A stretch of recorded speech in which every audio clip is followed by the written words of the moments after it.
নমস্কার, আমার ইউটিউব চ্যানেলে আপনাদের সকলকে জানাই অনেক অনেক স্বাগত আর অনেক ভালোবাসা।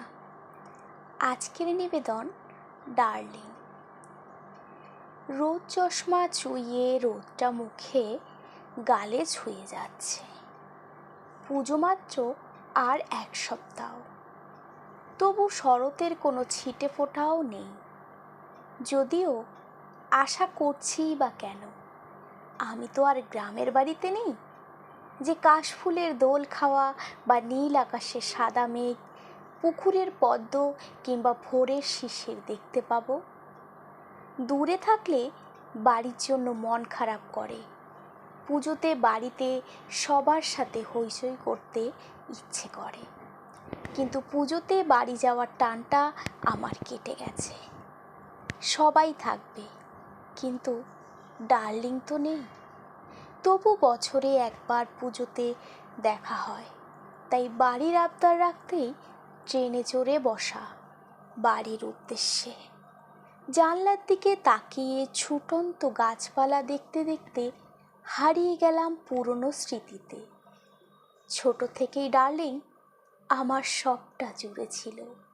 বড় হয়ে মায়ের কাছে শুনেছি, জন্মের পর আমার নাকি বাঁচার কথা ছিল না। ডাক্তার আশা ছেড়ে দিয়ে বলেছিল, ভগবানের কাছে প্রার্থনা করুন, যা করার উনিই করবেন। তখনই ডার্লিং দিনরাত এক করে আমার জন্য মন্দিরে পড়ে থেকে মানত করে পুজো দিয়ে আমাকে বাঁচিয়েছিল। সবাই বলে আমি দাদুর মতো দেখতে, তাই ঠাকুমা আমাকে ডার্লিং বলতো। আর আমি ঠাকুমাকে সবে চলতে শিখেছি, তখনই দাদু মারা গেল। তাই তাকে সেভাবে কাছে পাওয়াই হয়নি। কিন্তু তখন থেকেই ডার্লিংয়ের কাছেই খাওয়া, থাকা, ঘুমোনো সব করতাম। হাড় শক্ত করার জন্য আচ্ছা করে তেল মালিশ করে দিত স্নানের আগে। খেতে চাইতাম না বলে রূপকথার গল্প শুনিয়ে কোলে ঘুরিয়ে ঘুরিয়ে খাওয়াতো। দাদু মারা যাওয়ার পর পুজোর থালায় করে কিছু খাওয়ার জল নিয়ে গিয়ে একটা গাছের তলায় রেখে আসতো। বলতো দাদু খাবে। আমিও দাদুকে দেখবো বলে দাঁড়িয়ে থাকতাম, আর ঠাকুমাকে বলতাম, দূর, দাদু আসেনি, খায়নি, তুমি দাদুকে ঘরে খেতে দাও। আমার কথা শুনে মা রেগে গিয়ে দিল পিঠে দুটো। আরও পড়তো, ঠাকুমাই বাঁচিয়েছিল। বলেছিল ছেড়ে দাও, ছোট তো। আমাকে কাছে ডেকে বলেছিল, ডার্লিং তুমি দেখলে দাদু কি করে খাবে? দাদু তো আমাদের মধ্যে আর নেই, তাই লুকিয়ে লুকিয়ে খায়। আমি বললাম, কিন্তু সবাই যে বলে দাদু মারা গেছে, মরে যাওয়া মানুষ কি করে খাবে? ঠাকুমা বলতো, দেখিস ঠিক খাবে। ঠাকুমার কথা শুনেও বিশ্বাস হয়নি, তাই লুকিয়ে লুকিয়ে দেখতাম, যদি দাদুকে দেখতে পাই, ওই আশায়। কিন্তু কোনোদিনই দাদুকে দেখিনি। খাওয়ার পরে থাকতো একই রকমভাবে, কিন্তু ঠাকুমা রোজ একইভাবে খাবার নিজের খাওয়ার আগে খাবার দিত। আমি একদিন বলেই ফেললাম, দাদু আর কোনোদিনও আসবে না, তুমি কেন খেতে দাও? শুনে খুব কষ্ট পেয়েছিল ঠাকুমা, কেঁদে ফেলেছিল। আর কোনোদিন ওরকম কিছু বলিনি। ঠাকুমার চোখে জল দেখতে পারতাম না কোনোভাবেই। ঠাকুমার হাত ধরেই আমার রূপকথার রাজ্যে পাড়ি দেওয়া। রাজা রানীর গল্প, দুয়োরানী, সৌরানীর গল্প, পঞ্চতন্ত্রের গল্প সবটা আমার মুখস্থ ছিল। বারবার শুনে তবু আবার ঠাকুমার মুখে শুনতে বিরক্ত লাগতো না। গরমের দিনে দিব্যি হাত পাকা দিয়ে বাতাস করতো আর বলতো, শুনতে শুনতেই ঘুমিয়ে পড়তাম। সকালে বাসি জামা ছেড়ে ফুল তুলতাম, আর ঠাকুমা তখন স্নান সেরে ভিজে চুল পিঠে ছড়িয়ে তুমি মঙ্গল করো গানটা গাইতো।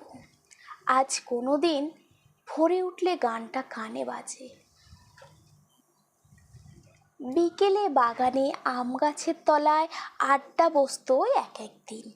আম কুড়িয়ে আমের আচার বানাতো, সেই স্বাদ আজও জিভে লেগে আছে। লেবুর আচার, পিঠে, এগুলো আর কোনোদিনই আমার খাওয়া হবে না। ডার্লিংয়ের কাজ করে দিলে পুরস্কারও পেতাম, যেমন পাকা চুল তুলে দিলে প্রতিটার জন্য 10 পয়সা। এরকম কত চুল তুলে দিয়েছি, যদিও টাকার হিসেবে তা 2-3 টাকা, কিন্তু টাকা তখন পেতাম না। তবে বাড়ির পাশের মেলাতে যাওয়ার জন্য যখন বাড়ি থেকে 10 টাকা পেতাম, তখন ঠাকুমা সবার আড়ালে লুকিয়ে আঁচলের ভাঁজ থেকে মোড়া 10 টাকার নোট বের করে দিত। ওটাই ছিল আমার প্রথম রোজগার, যদিও বোনাস নিয়ে, তাই আনন্দটাও হতো চরমে। আজ মনে হয় কটা নোট যদি মনে করে রেখে দিতাম স্মৃতি হিসেবে, প্রত্যেক পুজোর বিজয়াতে নতুন নতুন খাবার বানাতে। কালী পুজোর 1 সপ্তাহ আগে থেকে চলতো আলোচনা, আমি, দিদি আর ডার্লিং। কোথা থেকে ফুল আনবো, কিভাবে সাজাবো, ঠাকুর আনা, কাকে কাকে নিমন্ত্রণ করব, বাজি ফাটানো, ভাইফোঁটা, এসবই গুরুত্বপূর্ণ আলোচনার বিষয়বস্তু ছিল। ছোটবেলাটা কত জলদি চলে গেল। পড়াশুনো, স্কুল, টিউশন কখন কিভাবে আমার আর ডার্লিংয়ের মধ্যে জায়গা করে নিল। তবু সুযোগ পেলেই ছুটে আসতাম ডার্লিংয়ের কাছে। ইঞ্জিনিয়ারিং পড়ার সুযোগে যখন বাড়ি ছাড়ার সময় এলো, খুব কেঁদেছিলাম ডার্লিংকে জড়িয়ে।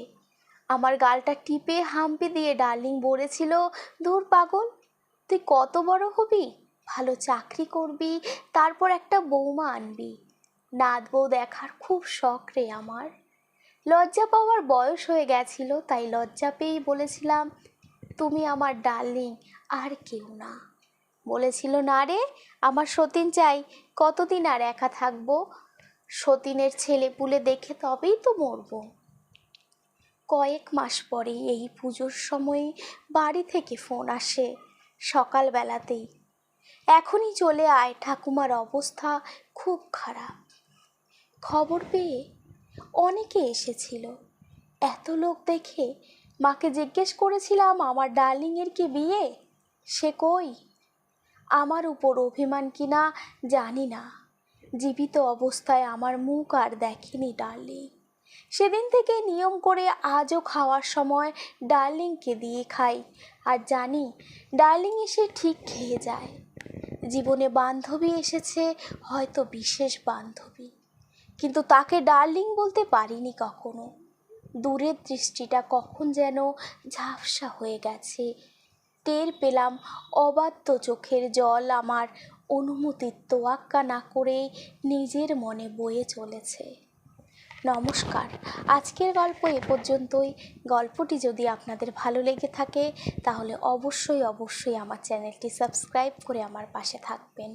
আর যদি কিছু ভুল হয় আমায় ক্ষমা করবেন ও কমেন্ট করে জানাবেন। সবাই ভালো থাকবেন, সুস্থ থাকবেন, সাবধানে থাকবেন।